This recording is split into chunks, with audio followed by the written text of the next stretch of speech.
YouTubers, welcome to my channel, and if you're new here, this channel is all about prosthetic guys, fitness, and nutrition. In this week's episode, we will be talking about the history of a prosthetic eye. But before we go into that, subscribe to this channel if this interests you, and like this video. Let's get started, YouTubers. The prosthetic eye dates as far back as 2800 BC. In what we know as Iran today, we have found the remains of a woman who had a prosthetic eye. Now, they used some type of paste to create this prosthetic eye, and they painted gold lines around the entire prosthetic, making it look like a sun. Now, fast forward a little bit earlier to 500 BC, the Egyptian priests and Roman priests created clay prosthetic eyes, and they looked like this. What they did was they attached a cloth to the prosthetic eye, essentially like an eye patch. This painted clay prosthesis or prosthetic, which are interchangeable terms, is called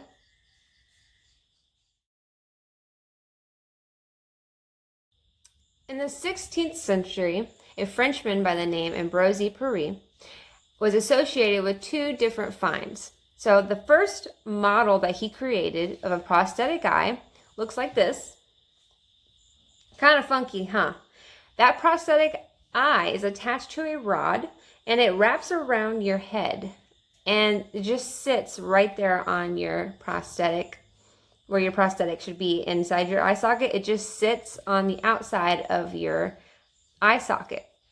Now, the second find that he is associated with is being the first person to put the prosthetic eye then inside your eye socket as well. And the first prosthetics looked like this. Pretty cool how it's starting to evolve. Now, these prosthetics that he created, he used in the 16th century. His material was gold and silver. The enamel coating that he used helped it look more like an eye. Now, in the 17th century, the material that was introduced was Venetian glass. Now, this glass made the prosthetic eye look more appealing, and it was shinier and prettier. But the downfall to this was the prosthetic eye could break a lot easier. It was not very durable.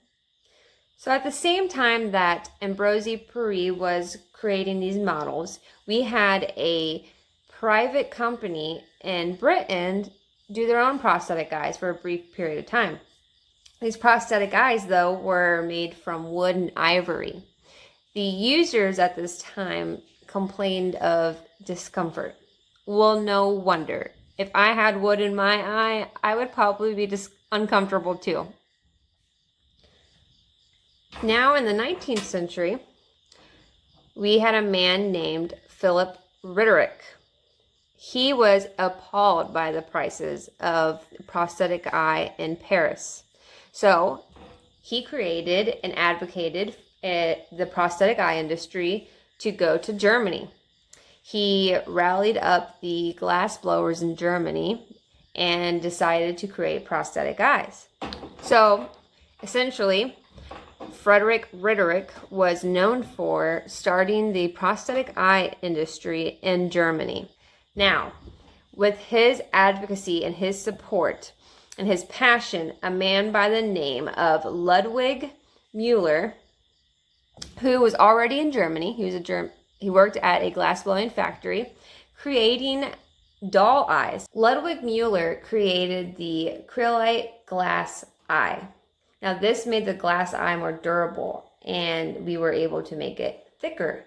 So it filled up more space in the eye socket and also helped with the comfortable aspect of it as well.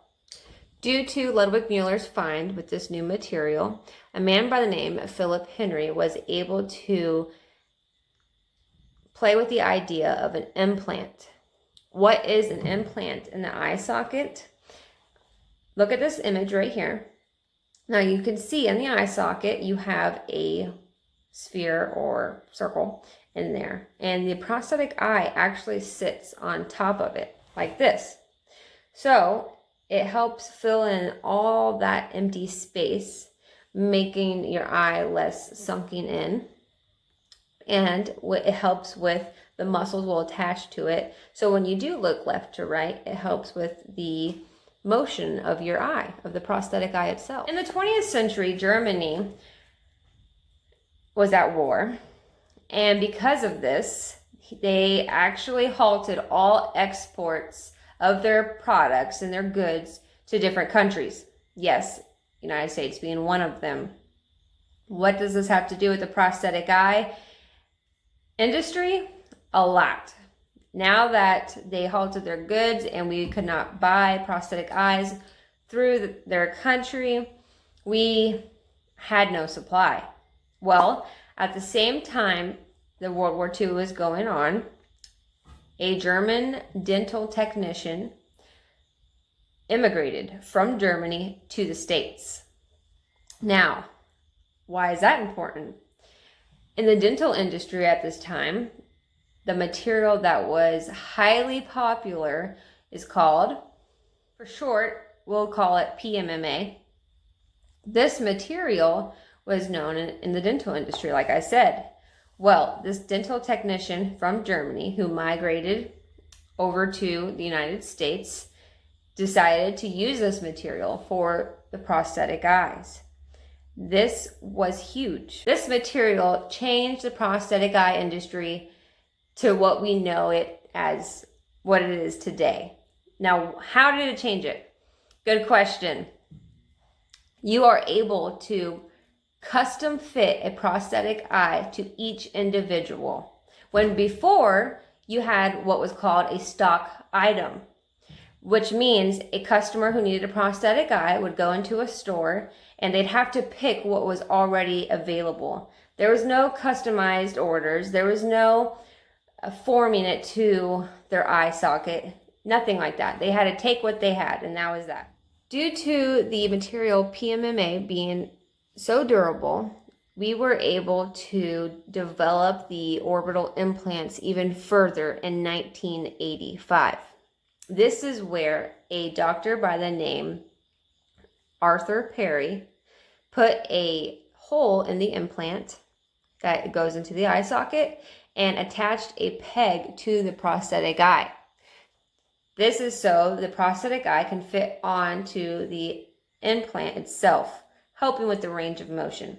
Now, as you can see in this image right here, you see the implant and the prosthetic eye and how it attaches to the implant. Pretty neat, huh?